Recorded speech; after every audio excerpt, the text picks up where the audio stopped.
हरे कृष्ण। उत्तरानंदन राजा परीक्षित ने भगवत स्वरूप मुनिवर शुकदेव जी से सृष्टि विषयक प्रश्न पूछा कि अनंत शक्ति परमात्मा कैसे सृष्टि की उत्पत्ति, संहार एवं रक्षा करते हैं और वे किन किन शक्तियों का आश्रय लेकर अपने आप को ही खिलौने बनाकर खेलते हैं। इस प्रकार परीक्षित द्वारा भगवान की लीलाओं को जानने की जिज्ञासा प्रकट करने पर वेद और ब्रह्म तत्व के पूर्ण मर्मज्ञ शुकदेव जी लीला पुरुषोत्तम भगवान श्री कृष्ण की मंगलाचरण के रूप में इस प्रकार से स्तुति करते हैं। उन पुरुषोत्तम भगवान के चरण कमलों में मेरे कोटि कोटि प्रणाम है, जो संसार की उत्पत्ति, स्थिति और प्रलय की लीला करने के लिए सत्व, रज तथा तमोगुण रूप तीन शक्तियों को स्वीकार कर ब्रह्मा, विष्णु और शंकर का रूप धारण करते हैं,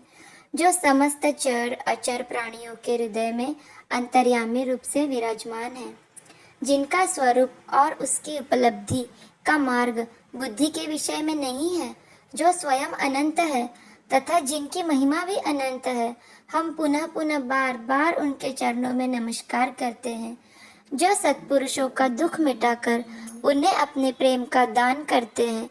दुष्टों की सांसारिक बढ़ती रोककर उन्हें मुक्ति देते हैं तथा जो लोग परमहंस आश्रम में स्थित हैं उन्हें उनकी भी अभिष्ट वस्तु का दान करते हैं, क्योंकि चर अचर समस्त प्राणी उन्हीं की मूर्ति है, इसीलिए किसी से भी उनका पक्षपात नहीं है।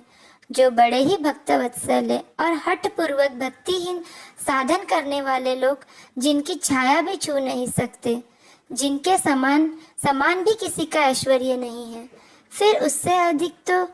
हो ही कैसे सकता है। तथा ऐसे ऐश्वर्य से युक्त होकर जो निरंतर ब्रह्म स्वरूप अपने धाम में विहार करते रहते हैं, उन भगवान श्री कृष्ण को मैं बार बार नमस्कार करता हूँ, जिनका कीर्तन, स्मरण, दर्शन, वंदन, श्रवण और पूजन जीवों के पापों का तत्काल नष्ट कर देता है। उन पुण्य कीर्ति भगवान श्री कृष्ण को बार बार नमस्कार है। विवेकी पुरुष जिनके चरण कमलों की शरण लेकर अपने हृदय में इस लोक और परलोक की आसक्ति निकाल डालते हैं और बिना किसी परिश्रम के ही वे ब्रह्म पद को प्राप्त कर लेते हैं, उन मंगलमय कीर्ति वाले भगवान श्री कृष्ण को अनेक बार नमस्कार है। बड़े बड़े तपस्वी, दानी, यशस्वी, मनस्वी, सदाचारी और मंत्रवेत्ता जब तक अपनी साधनाओं को तथा अपने आप को उनके चरणों में समर्पित नहीं कर देते, तब तक उन्हें कल्याण की प्राप्ति नहीं होती। जिनके प्रति आत्मसमर्पण की ऐसी महिमा है, उन कल्याणमयी कीर्ति वाले भगवान को बार बार नमस्कार है। किरात, हुंड, आंध्र, पुलिस्त, पुलकस, आभीर, कंक, यवन और खस आदि नीच जातियां तथा दूसरे पापी, जिनके शरणागत भक्तों की शरण ग्रहण करने से ही पवित्र हो जाते हैं, उन सर्वशक्तिमान भगवान को बार बार नमस्कार है। वे ही भगवान ज्ञानियों के आत्मा है, भक्तों के स्वामी है, कर्मकांडियों के लिए वेद मूर्ति है, धार्मिकों के लिए धर्म मूर्ति है और तपस्वियों के लिए तपस्वरूप है। ब्रह्मा, शंकर आदि बड़े बड़े देवता भी अपने शुद्ध हृदय से उनके स्वरूप का चिंतन करते और आश्चर्यचकित होकर देखते रहते हैं, वे मुझ पर अपने अनुग्रह की प्रसाद की वर्षा करें। जो समस्त संपत्तियों की स्वामिनी लक्ष्मी देवी के पति है, समस्त यज्ञों के भोक्ता एवं फलदाता है, प्रजा के रक्षक है, सबके अंतर्यामी है और समस्त लोगों के पालन करता है तथा पृथ्वी देवी के स्वामी है, जिन्होंने यदुवंश में प्रकट होकर अंधक, वृष्णि एवं यदुवंश के लोगों की रक्षा की है तथा जो उन लोगों के एकमात्र आश्रय रहे हैं, वे भक्तवत्सल संत जनों के सर्वस्व श्री कृष्ण मुझ पर प्रसन्न हो। विद्वान पुरुष जिनके चरण कमलों के चिंतन रूप समाधि से शुद्ध हुई बुद्धि के द्वारा आत्म तत्व का साक्षात्कार करते हैं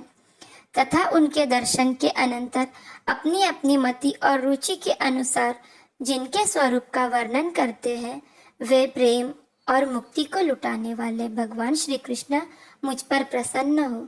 जिन्होंने सृष्टि के समय ब्रह्मा के हृदय में पूर्व काल की स्मृति जागृत करने के लिए ज्ञान की अधिष्ठात्री देवी को प्रेरित किया और वे अपने अंगों के सहित वेद के रूप में उनके मुख से प्रकट हुई, वे ज्ञान के मूल कारण भगवान मुझ पर कृपा करें, मेरे हृदय में प्रकट हो। भगवान ही पंच महाभूतों से इन शरीरों का निर्माण करके इनमें जीव रूप से शयन करते हैं और 5 ज्ञानेंद्रिय, 5 कर्मेंद्रिय और 5 प्राण और एक मन, इन 16 कलाओं से युक्त होकर इनके द्वारा 16 विषयों का भोग करते हैं। वे सर्वभूतमय भगवान मेरी वाणी को अपने गुणों से अलंकृत कर दे। संत पुरुष जिनके मुख कमल से मकरंद के समान झरती हुई ज्ञानमयी सुधा का पान करते रहते हैं, उन वासुदेवावतार सर्वज्ञ भगवान व्यास के चरणों में मेरा बार बार नमस्कार है। जय श्री कृष्ण।